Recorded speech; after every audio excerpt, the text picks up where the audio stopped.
Initially, we considered, this would be part of the film, but, we shot this film during a pandemic. We had a lot of time in the hotel to work together and come up with new scenes and to work on our story, and we just shot a lot of movie. So in the end, we realized, we love this sequence, and it's extremely important for me as a storyteller, because I believe that the dinosaurs are characters, and so it's an origin story for the T-Rex, and I wanted it to be told. And so Universal was totally down with experimenting with actually sharing 5 minutes of finished movie as a prologue 6 months in advance, which I think is kind of cool.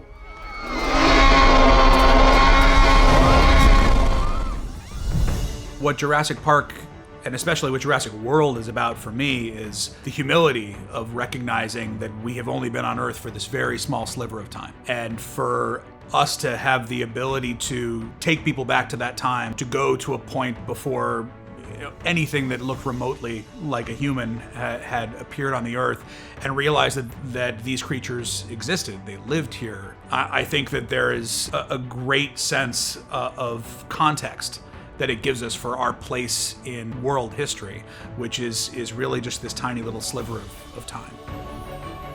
The best part of my job is being able to choose which dinosaurs go in which movies. As somebody who cares a lot about our films and about dinosaurs, being able to hold on to some, meter it out carefully. I feel like every time I get a request, from a fan on Twitter, why not this dinosaur? Why not this dinosaur? My answer is always like, I'm just trying to hold on to a couple. We just want to save some surprises. And this movie, we really get to show some dinosaurs that I love that we've been holding on to for a long time, and knowing that we had the chance to go back to the Cretaceous and see the Oviraptor, see the Giganotosaurus. Several of these are going to play major roles in the film itself. These are living creatures, and animals aren't always fighting. I think we bring our own humanity, our human instincts are brought into dinosaur instincts, because we usually just have dinosaur toys and we just make them fight. That's us. In reality, dinosaurs are predators, but if there's a shared water source, they'll all come to that lake and drink together. And a big part of this movie is making a connection between animals that live on the planet today and how we treat them and how they coexist with us and dinosaurs, because that's the question that it's positing. So for us to really be able to get to see them in their natural habitat, just see them drinking water, see them moving in herds, all of these things, I feel like the first time you watch it might almost seem a little quiet. Hopefully it's not boring, but it's not the kind of aggressive kind of action that we show in our blockbuster movies. But that was the opportunity in it for me. As a dinosaur nerd, I found that very exciting. Actually, I really like this little, the Morris Intrepidus. It was a very recently discovered dinosaur. It looks a little bit like a T-Rex, but it's about this big. It's in the movie too, and so we're introducing it here. But I like small dinosaurs, maybe because as a kid, I imagine having one as a pet. And so this particular one, I just love that we managed to take something that really was discovered, months earlier, that we saw an article about it. We looked into it, and we were able to put it into the movie.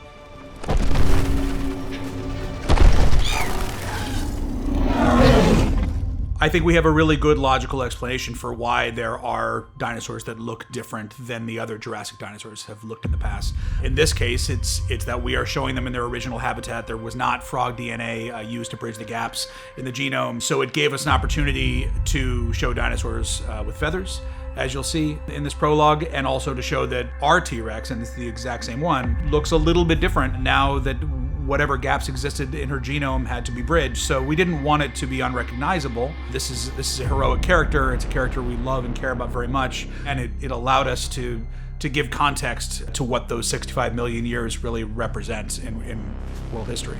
It's an origin story in the way that we might get to do in a superhero film, and the T-Rex is a superhero for me, and it's really allows us to take this brilliant concept that Michael Crichton conceived, that is the foundation that all of this has been built on, and show it in its absolutely purest form.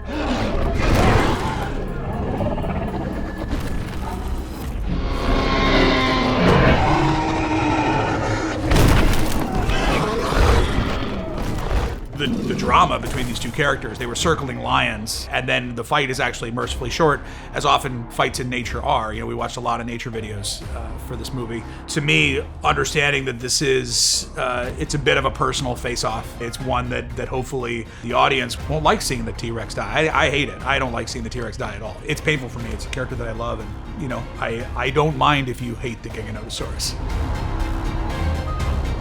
This particular mosquito caused a lot of problems in a drive-in 65 million years later, which it's a lot to put on the shoulders of one mosquito, but it's what happened. The movie fan of me getting to have a chyron, a subtitle that says 65 million years later is, I know how nerdy it is, but I enjoyed it very much. I lived in Vermont for a long time, and I did find that the drive-in movie theater, at least there and in other places, tends to be outside the town for light pollution and closest to the wild of anything. And so we found that, an animal that's attracted to potentially, flashlights and flares might see that and be attracted to it. So it worked for me on a logic standpoint. And, it took on its own life. We shot it before the pandemic. Drive-ins became, the way that we were going to films during the pandemic. So for the T-Rex to rock up to a drive-in and tear it apart, and it turned into this announcement that, we're going back to movie theaters, like for me personally, which I thought was cool. When she roars in front of the screen and the film burns up, the moment that happens, there's something that this movie's doing that none of the other Jurassic films have done in any sustained way, which is to put dinosaurs into our world, into our real world. And so the idea that she is, breaking out of the movie screen and now she's going to exist among us was something that Emily and I found to be, pretty crucial as a way to start the film.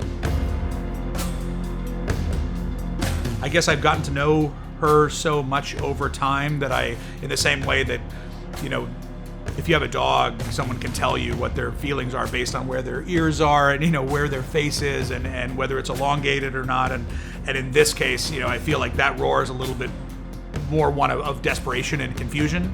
She's on the run and there's a helicopter chasing her and she just does not know, what world she's in, and being able to juxtapose the natural environment that we find her in and now, essentially being on the run from the cops, I found to be, such an awesome contrast.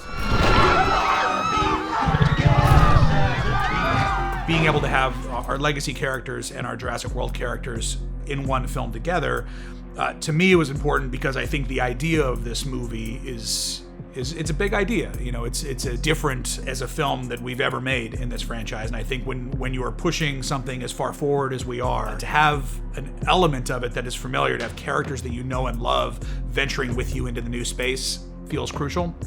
And Ellie and Grant and Malcolm are on this full adventure. They're a huge part of it. They're equal players to Owen and Claire and Maisie and our new characters we brought in. And the challenge of a movie like that is to give every character their due, to honor everybody. That's part of what this prologue was about, is that I didn't feel, if we didn't have this in the story, that the T-Rex was being honored. And she's a character too. And so that's why I'm just grateful that we get to share this with everybody now, as opposed to it being something, that you see down the line on the Blu-ray or so. I feel like it matters enough to show it to everyone in this moment. And for everything else Jurassic World Dominion, stick with IGN.